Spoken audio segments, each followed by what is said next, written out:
All right, I think we are live. Good afternoon or good morning to depending on where you are. Hello from the past. If you're watching or recording of this, appreciate you downloading. Really excited. We've got a really good topic today to talk about today. We've got some great speakers from Sophos and Veeam. So I'll kick us off here and we'll get started. So my name is Eric Kokonis, VP of Product Marketing and Analyst Relations here at Sophos. And I'm very excited to have two great guests. We got Ray Heffer, Field CISO for Veeam, and Dave Mariels, Senior Director of Product Management from Sophos. So before we get into it, a few housekeeping items. If you have any questions throughout the webinar, please use that handy Q&A box. We'll be keeping an eye on it throughout. We might answer a couple questions as we're going through things, but otherwise we're going to have some time at the end. Once we have Ray and Dave chat a little bit, we'll have some time at the end for some open Q&A. So don't be shy. Please put your questions out there. We've got two folks who can answer a lot of information, everything that you could possibly want to know about ransomware, attacker techniques and procedures, and the importance of having really strong backup technology as well as really strong detection and response technology or services. We are going to be recording today's session, as I mentioned, so be on the lookout for an email toward the end of this week where we'll have a link to that recording. And yeah, with that, we'll get started. So Ray, Dave, really appreciate you guys joining. Would love for you guys to introduce yourselves. Ray, we'll start with you. Great. Yeah. So, my name is Ray Heffer. I'm a field CISO for Veeam, as was mentioned. It's an interesting role. It has Chief Information Security Officer in the title, but there's field in front of it. So I love it. I get to speak to customer CISOs almost every single day. In terms of my cybersecurity experience, I've been around a while. Started in the mid-90s. And I think I'm going to share a fun fact. Exactly 24 years ago, almost to the day, was the I love you virus. And that was my first cybersecurity incident, if you want to put it that way. It ages me a bit, so I won't share anymore. I love that. You always remember your first virus. That's a saying. For sure. I think. Yeah. Dave, great to have you. Why don't you introduce yourself? Hey, everyone. It's good to be here. Thanks for dialing in. Dave Mariels. I'm Senior Director in Product Management here in the SecOps part of the business within Sophos. So looking after all things managed services, MDR and managed risks, vulnerability management as a service from a product point of view. I've been in Sophos for 2 years. So prior to that, I was having fun in startup world. So I was a co-founder and CEO of a small startup called Sophos, which was sort of a SIM/SOAR proposition, doing all things, making sense of data, cleaning data, correlating data, escalating that data to analysts. And Sophos acquired that technology, and that's now under the hood, powering our XDR and our MDR technology. So I'm well placed to talk about all things, and very apt for this webinar, about all things. How do you take interesting data and how do you make it sing and dance, and how do you make it ultimately provide a really good outcome for our customers? So good to be here. Very good. Yeah, thank you both. And I hate situations like this where I have decidedly the lamest accent of this group. You both are bringing much more fun accents to the table. And probably a lot more knowledge. So first thing that I wanted to cover. So both of our organizations, Veeam and Sophos, we do a lot of research, proprietary research. We do constantly monitoring the threat landscape. And one of the tactics that we're seeing emerging with greater velocity is attackers who are executing ransomware, and they're doing it by first corrupting backup repositories. And so from our recent, earlier this month, we released our 2024 Sophos State of Ransomware report. I'm going to read a couple stats from that. So 66% of organizations were hit by ransomware in the last year. 66% hit by ransomware. So the vast majority, if you're playing the odds, the likelihood that you're going to get hit by ransomware is more likely than not. Of those who got hit with ransomware, 94% said the attacker attempted to compromise the company's backups during the attack. 94%. And in 57% of those attempts, they were successful, right? So that's massive. So 66% hit with ransomware, 94% the attacker was trying to compromise or tamper with the backup repository, and in 57%, they were successful in doing so. So Ray, I want to start with you. How do these findings align with what you're hearing in the field when you're talking to customers? How prevalent is this? What are you hearing from organizations? Yeah, it's quite staggering when you say it that way. But we actually have our own research, and it aligns pretty much. You're spot on there. We have our own ransomware trends report. The new one for 2024 is due out next month, so look out for that. But I can say, if you look at the previous year, you've hit the nail on the head. And I think what really concerns me is we are hearing more and more about this. That 94% is, there's not much more room to go up, but is that going to hit 100%? But interestingly, what I've started seeing as well is not just to corrupt or delete the backup. That you may have heard of this saying, living off the land, where threat actors will use existing tools, protocols, processes in an organization. Why bring in a specific tool when the organization already has it? We're seeing backups being used, or backup software being used to exfiltrate data as well. And that's something I'm watching carefully, because it really does concern me that the data exfiltration, again, rather than bringing in some complex process, there's a tool called DNS-CAT, and it hides that within DNS traffic. They're trying to go undetected. Well, hey, what better way of doing that is to use the backup software, perhaps with a compromised admin account, to remain undetected. So that's another area that I'm also watching, because, as well as deleting the backups, we've got to look at, are they sending that backup to, say, a compromised Amazon S3 target or something along those lines? So, it's certainly concerning. Yeah, Ray, I'm gonna ask you too. So, some of our viewers, maybe they're not familiar with why attackers are doing this. Certainly, if you're in security operations, you know exactly why. But maybe you have to explain this to someone on your executive team. Why are attackers targeting backup repositories? What's the purpose of doing that as a tactic? Well, obviously, the number one primary reason they want to do that is they want their ransom to be successful. It's no good if they do all this, put all this effort in, encrypt all your data, and then you say, okay, thanks, and then you just recover from the previous night's backup. So obviously, one of the first things they want to do, and they are actively looking for Veeam and other backup software vendors to go straight to that and make sure that their ransom is going to be successful. But on the exfiltration side as well, they want to get that data out as quickly as they can. And the reason for that is what we call double extortion. So extortion number one, we've encrypted everything. And by the way, your backups have been deleted. So you've got to pay us some crypto to recover that. Then number two, that's been exfiltrated. It's now on some website on Tor or Telegram or wherever it ends up. There's forums out there. And that data is public. And this is why, as well, I'm very passionate about this. One of my pet projects, or passions, I should say, is privacy. This is my data. It's your data. We hear all the time about healthcare. I'm not going to mention names, but it's in the news now. There's healthcare records, and we're talking millions and millions out there.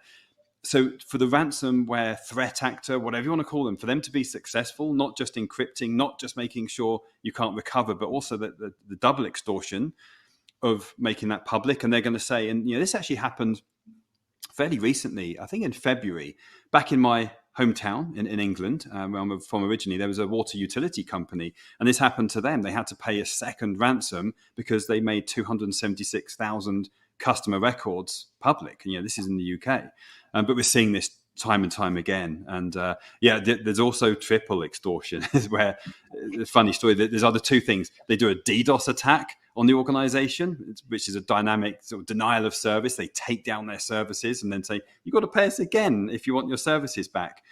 And it's not funny, but I have to chuckle. There was a situation where the threat actor threatened to report the organization to the SEC, the Securities and Exchange Commission, because they would have missed the 4 days deadline to report this material breach. It's crazy. I don't want to keep everyone awake at night, but this is the sort of thing I'm tracking. So a year from now, when we regroup for another webinar, are we going to be talking about quadruple extortion? It's heading that way. Thank you for that overview, Ray. That's really helpful. Just kind of put it in context. Why are attackers doing this? And because for a long time, it was one of the best defenses you could have really solid backups. If your files get encrypted, restore from backup, you're back in business in no time. But attackers are obviously aware of that, and they're going to target those backups to increase the likelihood that you're going to pay that ransom. And as we've seen, ransom payouts have been increasing for years and years and years now, which is another alarming trend. So really, really helpful. There's another thing I'm going to earmark for a topic a little bit later on. You mentioned living off the land attacks, right? Attackers who are using legitimate tools, the types of tools that an admin might be using in an environment that are especially difficult to detect because they're not inherently malicious tools, but they can be used in malicious ways. And we'll talk a little bit about how that creates complications from a detection and response standpoint.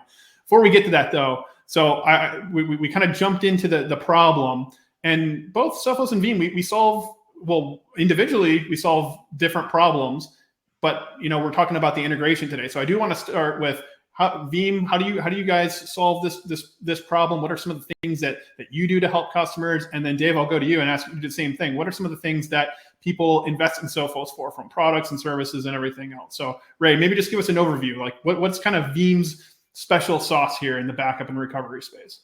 Yeah, and I'll keep this one fairly concise, and I can go into more detail if needed. I think, first of all, we have this ability to do what we call immutable backups. So that's making sure that those backups cannot be tampered with, can't be deleted, can't be changed. They're solid. But on top of that, and I always love to use this analogy, back in the 80s, I loved the movie War Games. At the beginning of that movie, there was an officer at opposite corners of the room, and they both had to turn this key to launch a missile. Well, we have something very similar. We're not launching missiles, don't worry, but it's called Four Eyes protection. So basically, it needs two admins to carry out a function. And this is really important because you've got to assume that you have a threat on the network. And sorry, I've got a call coming through. Yeah, you've got to assume you've got a threat on the network. But by having perhaps a compromised admin, if you have to have two admins now to create, exfiltrating data, deleting data, corrupting that backup, now you really are lowering the chances that you're going to have two compromised admins. Probably not. So yeah, the immutability and the Four Eyes protection are just some features, but there's a whole, I won't go too deep into the product, but there's other areas as well where we even have our own threat intelligence as well, and hence our ransomware protections report, which comes out next month. Excellent. Thank you, Ray. And we'll work on getting Matthew Broderick on for the next webinar. That way that would be awesome. Yeah. That's a War Games reference for those who weren't alive or cognizant in the 80s, Dave. So let's go into Dave. So tell us a little bit about Sophos. We've got products, we've got services. Tell us a little bit about how we do things. Yeah, absolutely. So real security company first is really the ethos. Where we started was AV, if you like, back in the late 80s in Abingdon, Oxford. We're probably close to where Ray's from originally. Yeah. But that's where it started, right? A good endpoint protection. Fast forward today, it's a very different beast, right? We have 600,000 customers globally using a plethora of our portfolio of products. So it's not just an endpoint. We have a nice platform, XDR, firewalls, email, CDR, the whole lot, and a really great service layer as well. So managed detection and response. How we think about it, so wearing my product hat now, we've talked about the problem, we've talked about ransomware. How we look at this of how do I build innovative products and services that combats and protects and gives a good outcome for our customers. We look at it in four pillars, right? There's protection. Protection's always, you'll hear us bang on about this. Protection first. If you can protect it. You're not going to get 100% hit rate. You just can't do it. So if you can't do 100%, what's the fallback? Detection. So get really good detection. How do we think about building detection, not just from the endpoint, but across all telemetry planes and security control points, which very apt for this discussion, which we'll get into the details later. Investigate. So once I've done protection, once I've done a really good detection across the security control points, how do I then do a really nice data visualization layer? How do I get a really good investigation capability? And then how do I respond? Right? You got to complete the cycle. How do I block something? How do I isolate a device? How do I delete a file? Terminate a process.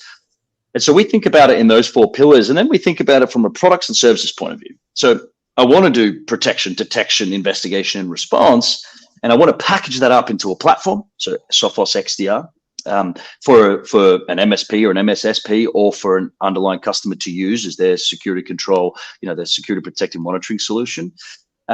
Or MDR. So how do I do all of that within the XDR platform, but then how do I put a really awesome managed service layer on top?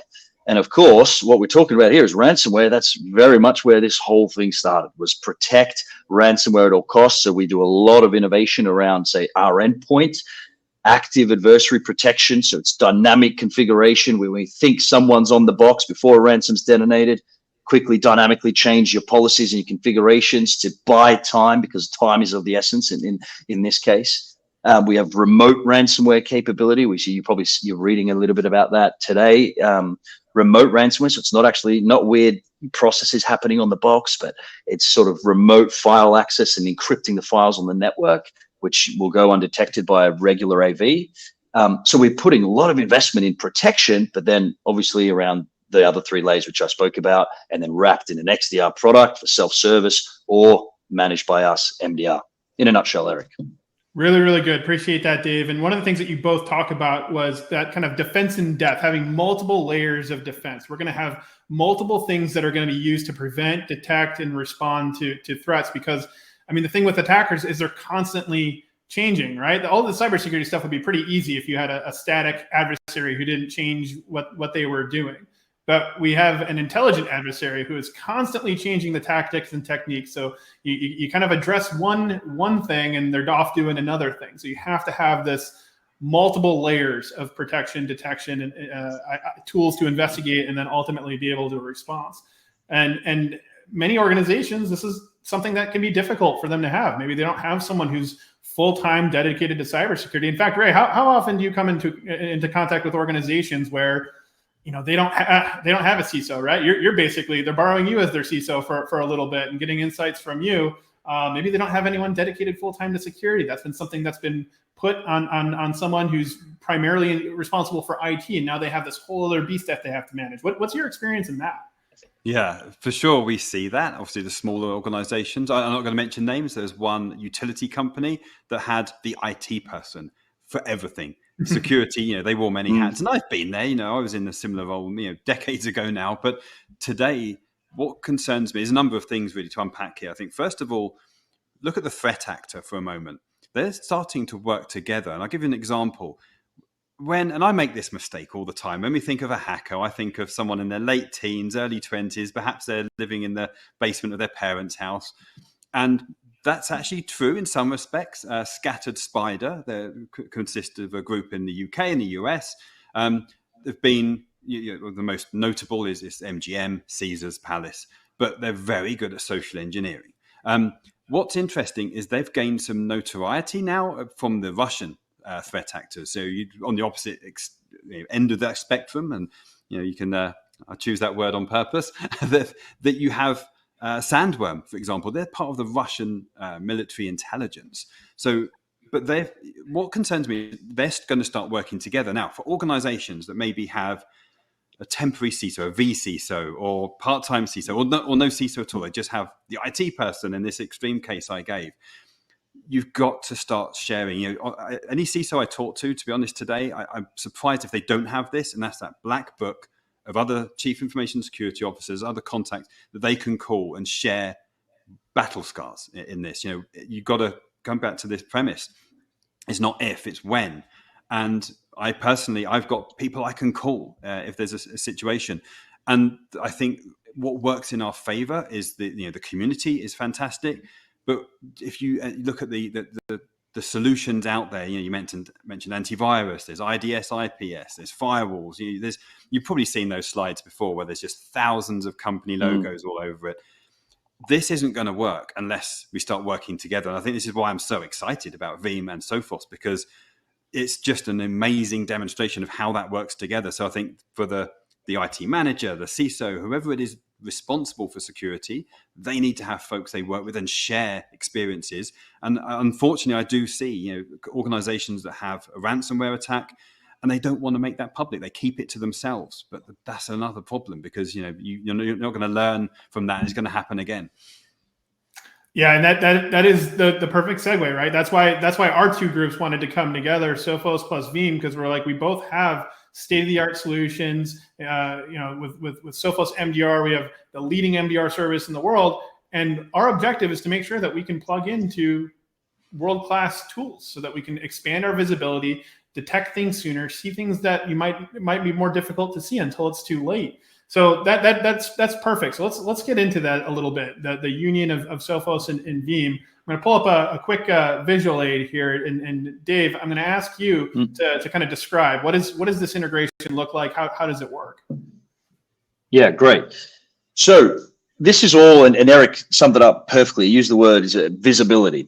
Okay, so this is around Veeam having critical telemetry across a very critical attack surface pathway, and it's about us getting that rich telemetry into our machine for better for detection and for better investigation and response. So fundamentally, what we're talking about is getting an enhanced visibility into our XDR platform for someone to use it and to investigate and respond themselves, or getting that visibility into our MDR teams such that they can then do some further hunting, some further investigation on top of all the other data that's in the data lake. So that's the first summary of this slide. It's getting visibility from the backup and recovery space via Veeam. And now this is all made possible by Veeam's new venture into, say, the security analytics game, would you say, Ray? Your 12.1, your new analytics pack you've just launched, which has its own, I think of it as like the SIM for the backups, right? These guys have built a really nice piece of software, analytical capability that is looking for all sorts of nefarious activity taking place on the backups. Not just nefarious things like ransomware detected or malicious or malware detected on the backup server, but things like high risk potential misconfigurations or security controls, so such as disabling MFA, global disable MFA. Veeam is now detecting that, and it's detecting that, and it's sending it into the Sophos XDR and MDR machine. And what you can see on the screen here is a bunch of telemetry that Veeam will actually produce and come into our SOCs. Yeah, Eric, on that slide, perfect. So backup repository was deleted.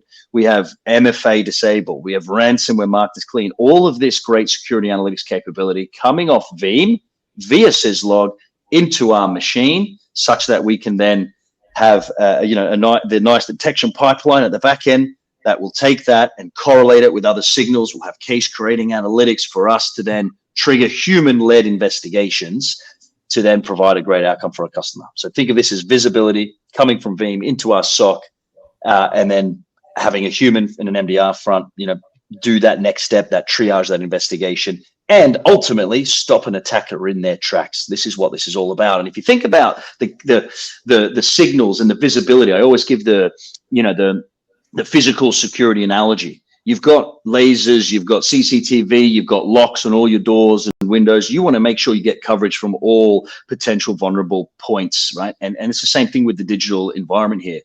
Up until now, we didn't have a signal coming off a Veeam telemetry signal. So we potentially were blind with an attacker hitting an unmanaged device. And you saw today, right at the start, we talked about an attacker getting into an unmanaged device and going straight to the backups. Customers were potentially blind when that was happening. So this is about plugging a potential blind gap for our customers. And that's why we're really excited about it.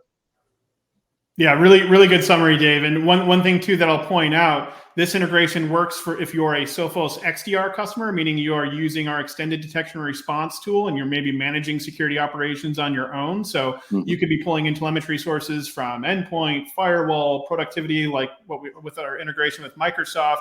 And now this is another point of telemetry that you can view. And as Dave said, it all goes into the same place. So one of the benefits of how the XDR engine works is it's ingesting all of these different data sources. And Dave, you could probably talk about how complicated it is, because every one of these detection sources displays things a little bit different, makes it a little bit more difficult from a technology standpoint to make sure everything is harmonious and that data can be combined. But that's exactly what we do. We do all that hard work for you. So we can take your data from your firewall, from your endpoint, from Microsoft, from Veeam, and correlate it together. And so instead of getting 50 alerts from 50 different sources, you're getting one single alert that's stacking together all the activities that are being seen as part of that one attack sequence. But if you're managing security by yourself or with a small team, it's going to make your workload much easier to manage. Yeah. And I will say, this is not, it's me and Ray here. This is Veeam and Sophos. This is us working together with this. This is not us developing something in the back end with very little involvement with Veeam. Right? I sit down, it's probably twice a week. I'm with the Veeam product leaders and their engineering leaders to go, how do we get the most out of this integration? So rest assured for joint customers out there, right? This is us two working very hard on this together to go, looking at the data. Good detection is rooted in good understanding of the data layer, right? And cleaning that data, enriching that data. And Eric said, correlating with other signals. But that's not just Sophos doing that, right? That's us with Veeam together working very hard. And as and when Veeam are adding rules and adding new detection capability, they're picking up the phone to us and saying, we've added this stuff, go and update your rules in the back end. So this is a seamless machine working in harmony together as a true partnership for the ultimate benefit of our joint customers. Yeah, it's kind of like what Ray said. It's almost like two CISOs, in this case, service providers, who are exchanging notes. Here's something that we're observing. We need to tune this alert here. So you're not just getting what you get out of the box on day one. You're getting the continued evolution and continued refinement and new detections as the attackers change their techniques. I mentioned before, I want to kind of circle back on a topic because, again, we talked about teams that might be stretched too thin, not enough people, too much work to be able to manage. And Ray, you brought up the technique of living off the land, which means that there's certain types of detections or alerts that are going to require a human to conduct an investigation, because we talk about protection technologies or prevention technologies. Sometimes they can't say, hey, this is something that's bad and we need to shut it down. Sometimes it's going to provide some context.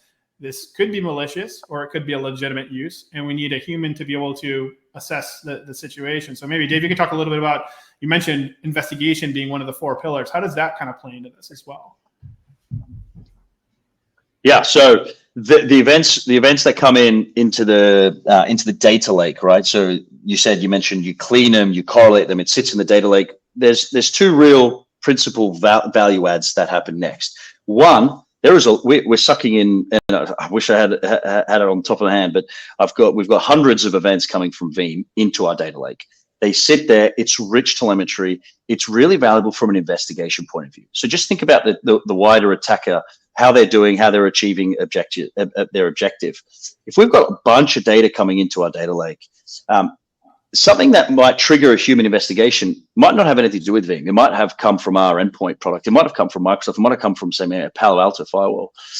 The first thing our analyst does to get investigation, and now if you're an XDR customer, this is what you would be doing, but our analyst will have playbooks and run books, and they will go in and say, right, let's pivot into the data lake where all of this customer's data live, their Veeam, their Palo, their Microsoft, their Sophos, and they start asking questions from that data and trying to piece the timeline together, trying to investigate. So that entire sort of where it started, what have they done with all the data that we have there. So the first use case is just helping with the enrichment, with the investigation for effective triage. So Veeam doesn't necessarily have to trigger a case, but just having it there in the first place is super valuable to understand the attack timeline and the attack picture, and to really start to understand what is this attacker trying to achieve, and then have a really effective remediation step because you understand that full picture.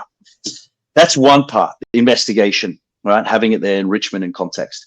The next part is the actual case creating analytics. There are some really high fidelity events that will trigger a human-led, hands-on keyboard response from our analyst team coming directly from Veeam. So specific rules tailored, again, working closely with Veeam. Global MFA disable, ladies and gentlemen. You sure as hell want to make sure that we're probably looking at that. Like, why is someone doing a global MFA disable? So, and it probably ties in nicely with an example you'll see in a bit, but there are some other events. Ransomware detected or ransomware marked as clean, I believe, is another one. There's a handful. I think we come out of the gates with 6 or 7 case creating analytics that are very high fidelity signals that we will trigger a human investigation and conduct investigation and then reach out to the customer and do a response. But rest assured, it's not just going to stay 6 for forever. It's going to add. We're going to see more customers enable this. We're going to see, we've just gone live, right? Just a couple of months ago, already 100 or so customers enabled it. We're seeing data. We're getting feedback. We're working with Veeam. And you rest assured, we are going to add more case creating analytics, and we're going to get better at doing that investigation. And we're going to make it easier for our platform for people using our XDR to facilitate good, effective remediation and investigation within our platform as well if you're self-managing it. Love that, Dave. Thank you, Ray. I want to get back to you. I want to get back to you because, again, as a field CISO, you're talking to customers all day, every day.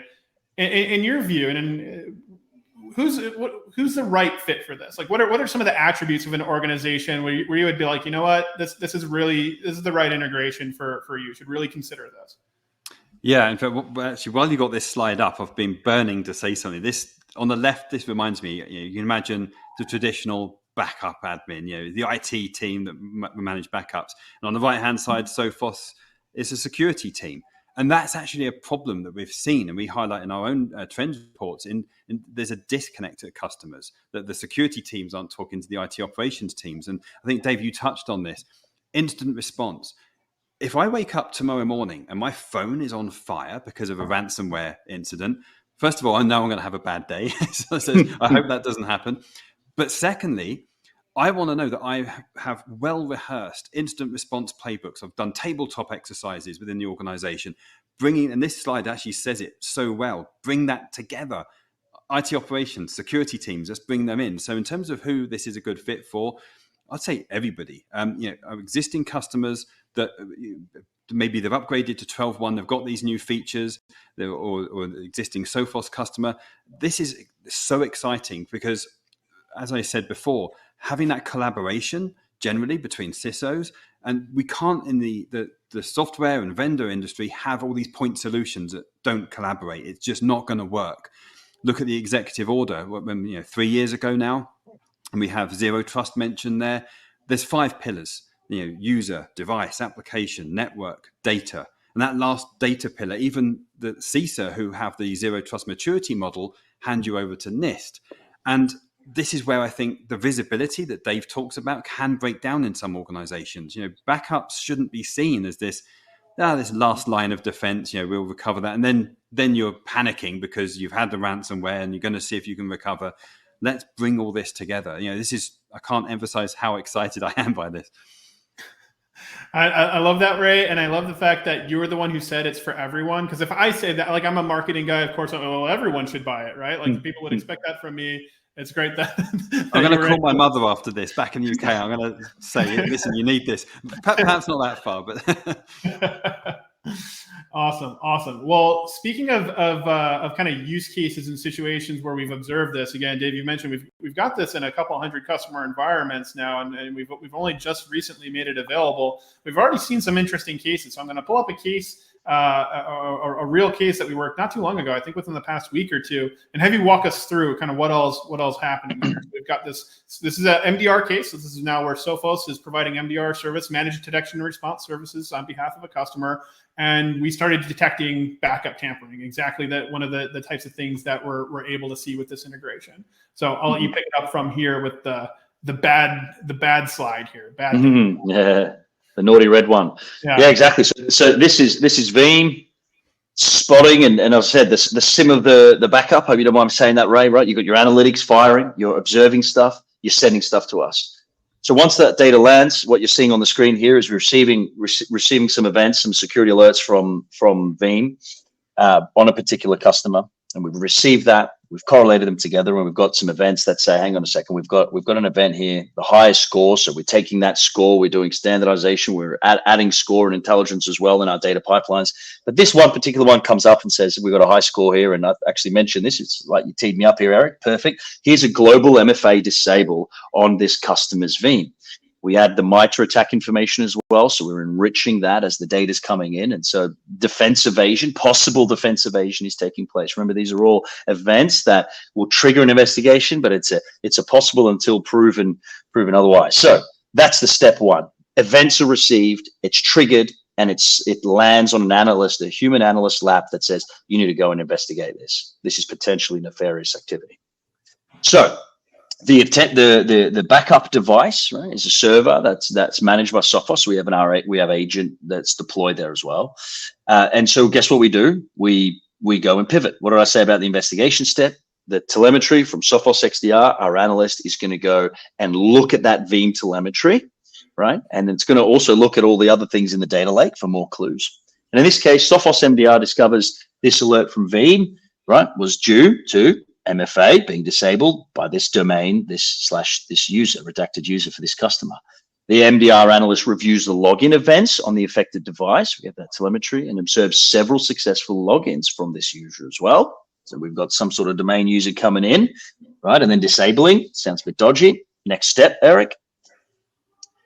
So the threat response comes in. So this is where we will reach out. So there's potentially a partner involved or direct to the customer. So we go straight to the customer, right? And this happens. We detect within a minute. We investigate within that 25. So an overall response time roughly of like 38 minutes is our global average. So this is happening rapidly. Sophos MDR requests, you go to the customer, we say, hey, we've detected this behavior. Go and confirm, right? And please report back to us about, do we have to further investigate, or is this nefarious, or is this potentially, you know about it? Is this potentially a pen test? Clue. And so that's what you see in the last sentence here. Customer confirms and says, this is indeed, we're doing a pen test. We were testing the integration. Well done on catching it. So a good example of from Veeam detecting something, coming into the SOC, our analyst pivoting, doing some triage, doing some investigation, and reaching out to the customer in a timely manner to say, hang on, there's something dodgy going on here, something wider and something more nefarious, but highlighting that to the customer and working them very much in a collaboration. In this case, I guess good news. Definitely we spotted it, but good news as well that it was a pen test and not something a little bit more nefarious. Yeah, well, customers love when we catch their pen tests because that's the point. So even though this wasn't a malicious adversary, that's exactly, and to your point too before, right? Doing testing, right? Doing tabletops, doing pen tests, making sure that everything is working correctly, so that when something bad is happening, something legitimately bad is happening, you've worked out all the kinks. You know how you're going to respond. You know who's going to respond and in what order. One thing I want to highlight, Dave, that you mentioned was, this entire sequence from detection to response took about 38 minutes. We love benchmark data. So we look to Gartner for their benchmark on this. And when their report found that when you look at organizations that have a dedicated security operations team, so we're not talking about organizations who maybe don't have anyone who's in charge of security, but ones that have a fully staffed SOC or security operations team, the median time to respond to a threat is 16 hours. So 16 hours versus 38 minutes. So you can see just how much faster, because we see this stuff every day, and we've got 500 plus people across the world who are eyes on glass looking at this stuff day in and day out, and they're equipped with tools that help accelerate every step of the investigative process. That's where I would normally say things like they're guided by AI, which they are, but it's become a marketing trope at this point. So I'm going to just move quickly past it. Really good stuff, Dave. Really appreciate you sharing that example. And we're going to have a lot more examples as we go. And I'm eager to see as we continue to add new capabilities, and as attackers adapt to this, we're going to have brand new cases, more interesting cases. You saw, if I jump in, Eric, quickly, you this example was really trying to prove out that integration, right? But very much to educate the audience here what this actually, how it works. But that was a very Veeam to Sophos centric view, right? But back a few moments ago, we were talking about the wider investigation piece. I'm confident we're going to see a case that's going to trigger from a Sophos detection or from a Microsoft detection that we've spotted something weird on a Microsoft 365 event. We've then gone and investigated a user. And then we've gone to check that actually they've gone and they've actually reached the backup and they've logged on. They haven't disabled the global MFA, but they've reached the backups. At which point, incident response kicks in. We neutralize the threat. We would go out and say, customer, disable this user, reset the creds, ensure MFA is enabled. So you just saw it. You saw one bit of it. You saw Veeam generating stuff and us responding, and a pen test. Great value and a good validation of the integration itself. What you'll see, and what we do see with this, is a trigger from another source completely, back to the point about visibility and detection across the entire stack. Having that Veeam data tells that full picture. Without the Veeam integration, we sort of stop there, and we don't know whether they've tampered with backups. We don't have that visibility. So again, back to the fundamental message of this is providing really interesting telemetry, not just that we can trigger a case, but to widen and give us a wider view path of what an attacker is potentially doing, and therefore have a much more effective remediation and a more well-rounded remediation efforts. Yeah, absolutely. So we've covered kind of what's at stake here, the problem that we're facing with attackers who are after these backup repositories. We talked about how we came together, how Sophos and Veeam uniquely solved this challenge, as well as how we do it together through this integration, and we shared this use case. So I want to ask you both, any final thoughts, Ray? Any kind of final observations or things that you would recommend people consider coming off of this webinar?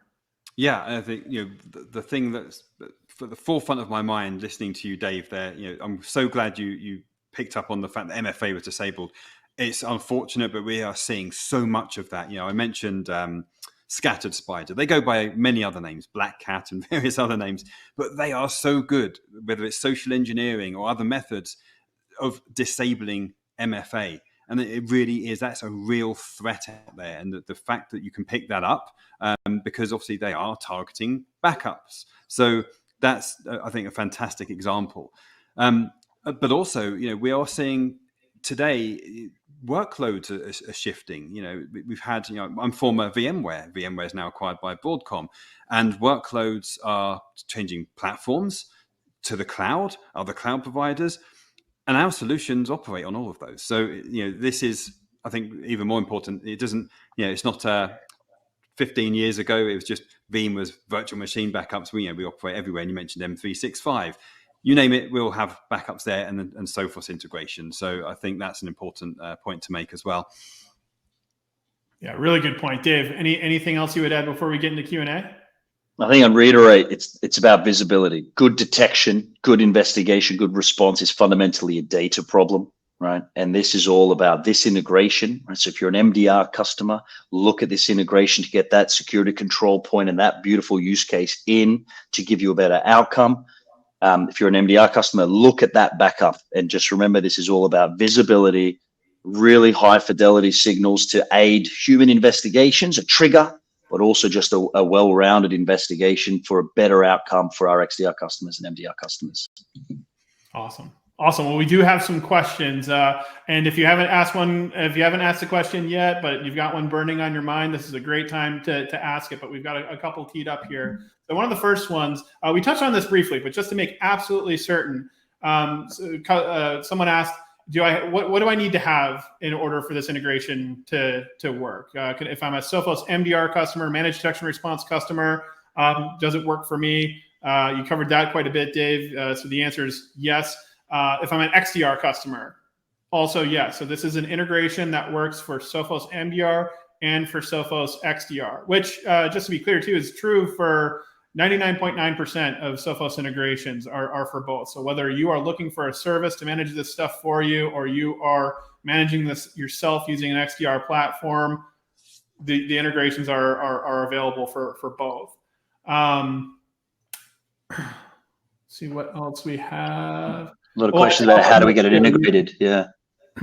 You also, I should just on that first question, I should also note you also have to have Veeam. So make sure you've got Veeam in place as well. And then we make this available as an integration pack. It's part of our backup and recovery integration pack. So feel free to reach out. And that was actually another question. So you got some people who are like, I want to get started with this integration ASAP. How do I make that happen? Yeah. So fundamentally, XDR license or MDR license. I see a question here, Alexis. Thanks for the question.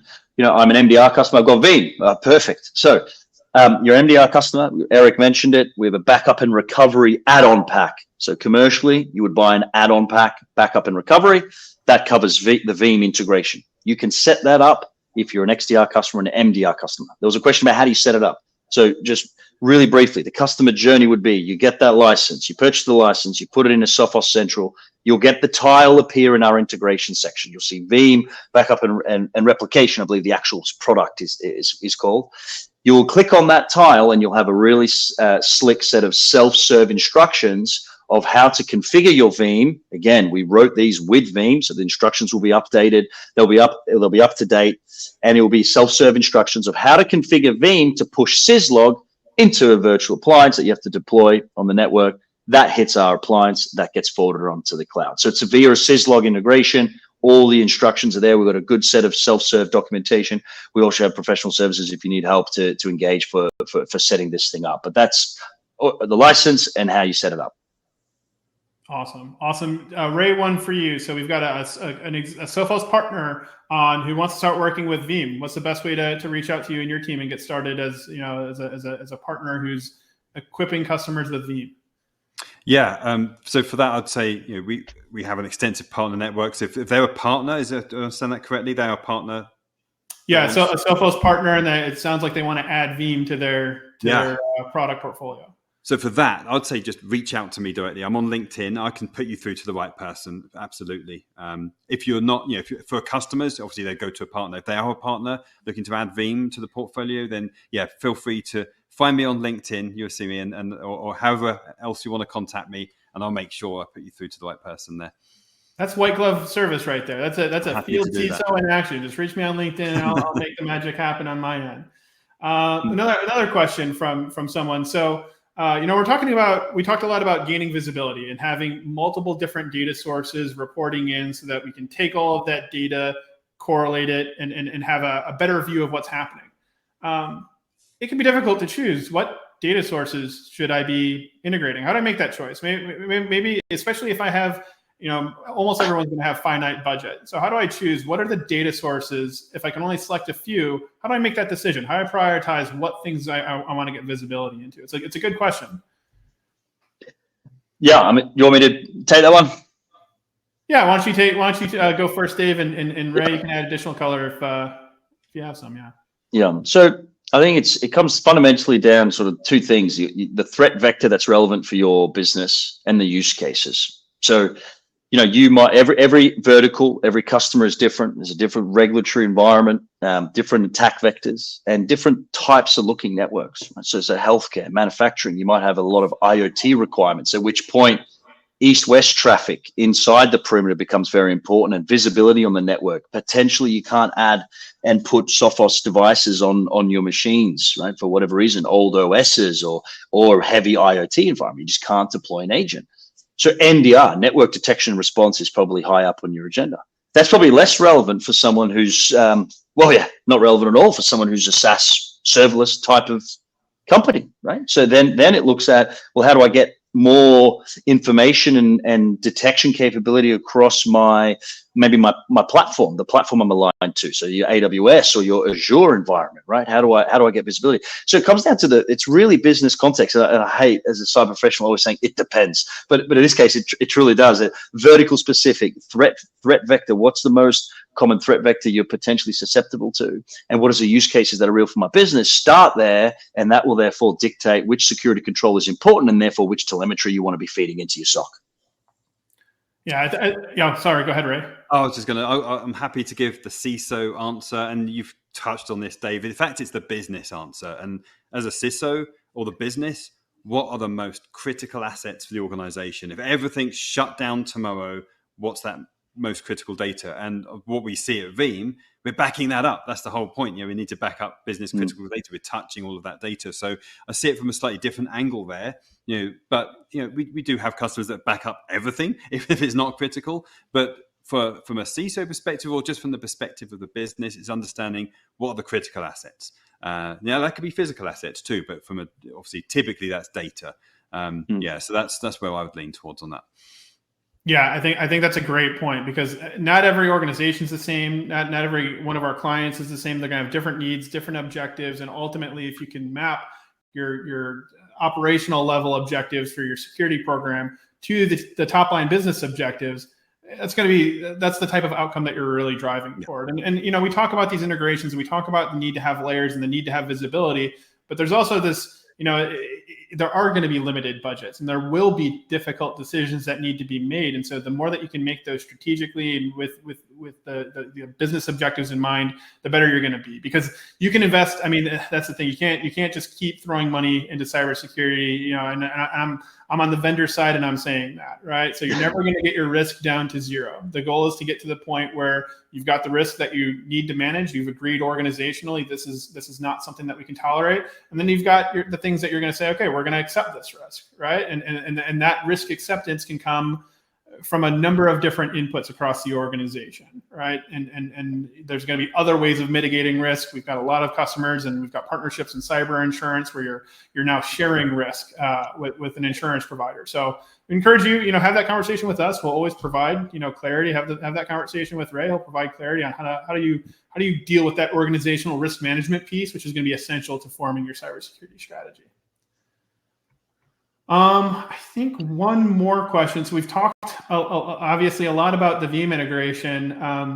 maybe Dave, you can just give a quick overview of the other integrations that we have for Sophos MDR and Sophos XDR. Yeah, so it's the security control points and the interesting use cases. So there's the usual suspects of firewall. Right? So network firewall is obviously a really high fidelity signal for us, and a really rich source of information. So the north, south, it's command and control, outbound beaconing. You get that from the firewall signal. Really good for investigation as well. So that's a really nice control point that again is an add-on category for us. We really position ourselves. We don't sell per vendor or we don't sell per data. It's those sort of use cases and categories of technology. So firewall, network, identity, obviously huge, right? Okta, Cisco, Duo coming in and giving us really the authentication information, identity threat detection use cases. Email, a huge attack vector, right? Phishing, obviously on top of the mind for many CISOs still, right? We're speaking about this for years and years, and it's still an effective way. And the social aspect of Gen AI, I've said the word, I know it's like we're almost finished and I dropped it. So, but that's where the phishing campaigns, right, sort of removes the adoption barrier for attackers. A script kiddie that speaks a different language all of a sudden can write a pretty nice phishing email. So the email security use case, a Mimecast, a proof point, a Microsoft events coming in is really interesting. And of course, backup and recovery. So that's sort of in a nutshell. I mean, we've said productivity as well, Eric. That's sort of the Amazon, the Google, the GCPs of this world, and the Microsoft. Microsoft in its own right is an absolute beast, and we cover that in the productivity pack. Of course, endpoints is also included in that. So that's in a summary all the categories we think about. And our strategy, the integrations team that we have internally, is always looking at building out new interesting categories. And that's why we're so excited about this. Actually, in fact, it was our first ever new category. We came out to market with MDR with all those existing categories. Backup and recovery is our brand new net new category. So it's really exciting. Not just a new vendor, it's a brand new category. So what you'll expect from us is more categories, more vendors in each of the categories, and also going deeper with the relationships with our vendors such as Veeam to understand the data better, to get a more well-rounded value proposition. So not just data ingestion, potentially, this is maybe a spoiler alert for roadmap. How do we get the bidirectional capability? How do we get a response action back into those third-party vendors as well? It's very much on the top of our minds and how we think about sort of integrations as a whole. Awesome. Well, I think that's all we had for questions, and I think that puts a really nice bow on today's conversation. Ray, thank you so much. Really appreciate you joining and sharing some really great insight. Anyone on this webinar, reach out to Ray. Again, he's happy to have you reach out to him on LinkedIn. So find him there. I'll be happy to help you. Dave, thank you so much, as always, for sharing your perspective on MDR and XDR. And same thing goes for you, right? You're constantly connecting with people. If you want to reach Dave, just show up at his house. He'll be happy to host you, and you guys can grab a drink and he'll have a good time. So absolutely. With that, we'll wrap things up. Thank you so much for taking the time out of your day to watch this webinar whenever you're watching it. And we hope to see you at the next webcast soon. Be on the lookout for the link of this recording. And again, please do reach out if you have any questions or if there's anything we can do to help. So thanks again, and have a great rest of your day. Thanks, everyone. Thank you.